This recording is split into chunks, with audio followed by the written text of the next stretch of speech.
From iAfrikan Media, this is iAfrikan BYTES, a podcast that features commentary on African news, insights, opinions, and analysis with tech industry leaders and professionals. The podcasts are from interviews conducted by the iAfrikan team, whether at events or when needed for commentary. I'm Bataon Kosokwane, host and editor-in-chief for iAfrikan.com, spelled www.iafrikan.com.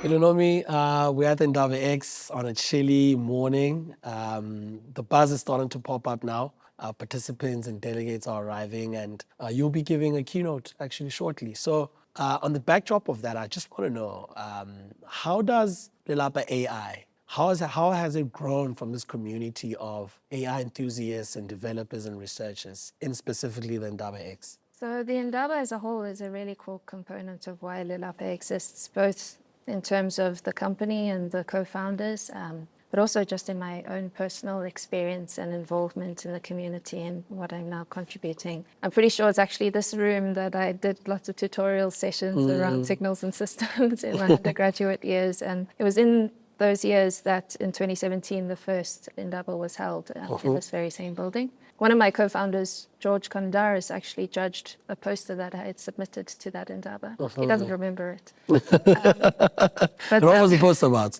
It was, it had a catchy title. It was something like using neurons, like neural networks to detect neurons, because it was segmentation of neurons in the brain using neural networks. Okay.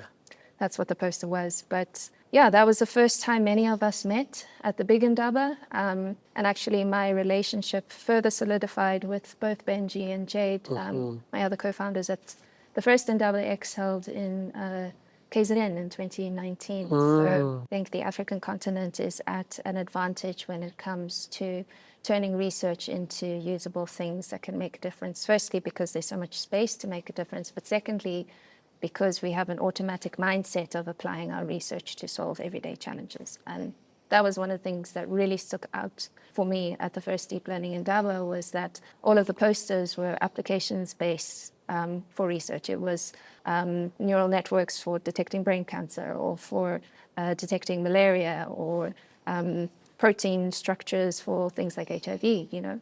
It was very much applications-based. So we are at an advantage, but doesn't mean the road is easy.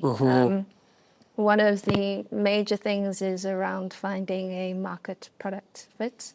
So ensuring that the thing that you're building is something that people actually want and want to pay money for is a really interesting and very important journey of commercializing something. And as soon as you've built something that people are willing to pay money for, then you've solved the problem, and you can go ahead with that. But alongside that, especially in the deep learning space, you require a lot of resources, a lot of compute resources to train the big machines, a lot of resources in order to deal with the data issues that we have on the continent in terms of creating data sets. So a large part of commercializing is having a really strong network that is able to support you either through direct resources or funds, so that you have the time to develop what it is that you need to push out there. And yeah, I think the last component is certainly around marketing and putting yourself out there.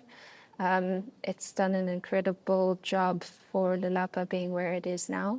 And I think when you come from a tech background, you really underestimate the power of communication and communicating with the people that you want to solve for. And yeah, that's another really important point to consider. I think those are the top three things in my head for now. Very interesting. Now, Pelo, I mean, you've had an experience from an academic point of view, research, and now you're on the more commercialization with Lelapa AI, you know, and with the beautiful job you guys are doing with Ubula.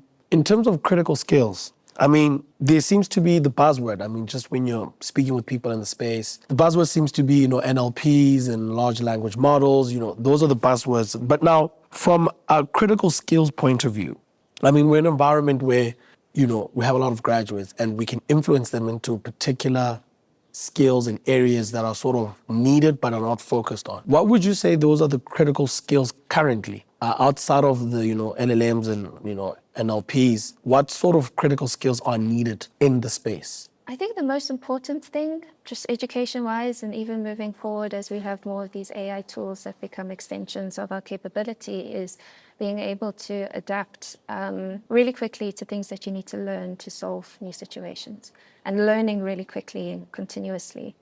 So although, there is a lot of hype around the NLP space, I think a key component is understanding the fundamentals and the basics of machine learning in general, because who knows, deep learning may hit a wall in the next couple of years, and then the entire field will pivot to something else that works. So understanding the basics for machine learning means that you're then able to build all the other stuff on top of it, because it's a foundational technology. I mean, of course, specializing in particular fields is useful if that's what you know you want to do, but a lot of people don't know that that's what they want to do. So for example, in my case, I studied biomedical engineering, and my expertise is actually in the medical space, but here I am in a language company. But a lot of the generalizable skills that I learned in that training, I can now transfer to other areas. For youth in general, I think that, NLP is a low entry place because the data is freely available. But there is a huge private sector market where companies have the data in-house, and there's potential to use that to then help solve problems within the company. So for example, in the finance sector, banks are some of the institutions in the world that have the greatest amounts of data, which means there's so much you can do there. But learning how to solve a Titanic data set on Kaggle isn't necessarily going to give you the tools to be able to deal with real world data, manipulating it, using it, and then using it to build sophisticated solutions to complex problems. And so with that being said, I think the data journey and really focusing on data, understanding data, telling the story of data is a really fundamental component that a lot of graduates kind of look past because they're just excited to build models. And really out there in the world, neural networks are just a small fraction of what is actually bringing about a change. Most of it's just like logistic regression and XGBoost. And really it is the data that is the key and is the juice and has the real potential, and people should be focusing more on that. Now, talking about data and language, I mean, you guys are actively, commercializing and in the pursuit of that. But now, Pelonomi, there's a lot of regulation in terms of AI that is currently being initiated on the continent. The South African government just recently put out a draft, sort of document on it. I know it's also happening on the, an African Union level. How are you navigating the regulation aspect of things as you now, about to, release like Bula Bula, into the open and start now actually commercializing some of these things? Yeah, I think some of that influence in terms of how we're developing and how it shapes our direction, we're quite lucky because many of those regulatory components are firstly to oppose existential threats, but secondly to be able to limit the damage that generative systems can inflict on the world.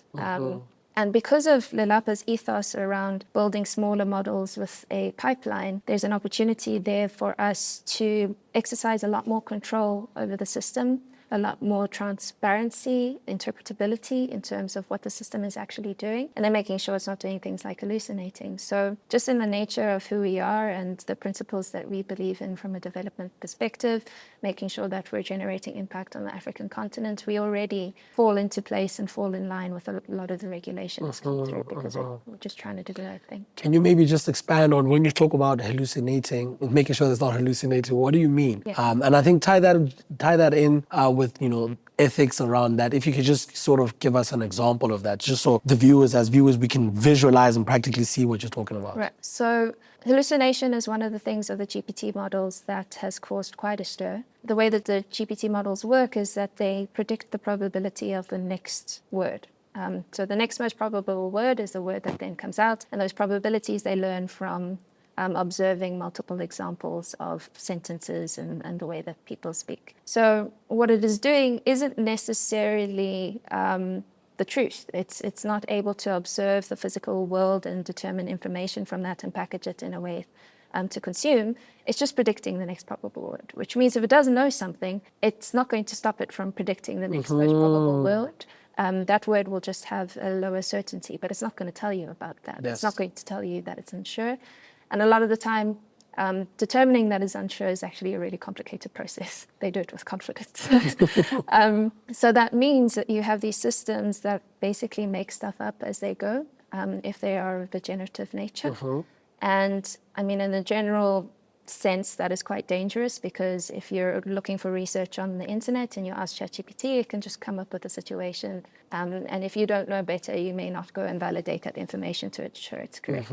But for vernacular speakers, that issue is even worse. 100%. Because there isn't as many examples for it to learn from. There aren't the same levels of controls put in place for vernacular languages. And then there isn't just isn't as the same amount of investment of time, energy, and skills into ensuring that these machines are serving all the people that it has contact with equally, or in an equitable way. So there is a lot of space for things to go wrong there, which can do things like generate fake news or things like that, which is a problem. That answers the question. No, definitely. Before I let you go, because I know you have to go do the keynote, just give us what the main themes on your keynote is going to be shortly, and why is that important for you, or important for the AI machine learning space right now? I think the main theme is around like exercising the right to imagination. So a lot of the work that we have to do at Lelapa is imagine what the future might look like and then get people on board to help build that. So today it's going to be illustrating, what can Bula Bula do? And then what can you do with Bula Bula to build this future that we're all wanting to arrive well? Because our technology is an enabling technology for builders to build what they want to build. But I think aside from that, it's also trying to be inspirational in the sense that there are a lot of challenges to us doing what we do, but that there's always a way around and there's always a way through, and that you don't have to model what has been done everywhere else in order to achieve what you want to achieve. So we focus on smaller models, we focus on our data, and with that, we don't need the same kinds of resources that big tech needs in order to solve problems. I would say those two are the main themes. Pelonomi Moiloa, thank you so much, as always. This is our third interview now. Yeah. Feels like home. Thank you for listening to iAfrikan Bytes. Please share your feedback with us on our socials. On Twitter @iAfrikan, on LinkedIn @iAfrikan.com. And check out our other podcasts, The Tefo Mohapi Show, Check Legal Matters, and The Lead Creator, on all podcast streaming platforms. And also make sure to head over to www.iafrikan.com. That is iafrikan.com/radio, and subscribe for notifications. iAfrikan Bytes is an iAfrikan media original show, produced by Nzalo Mbangana and content producer and host Madon Kotopano.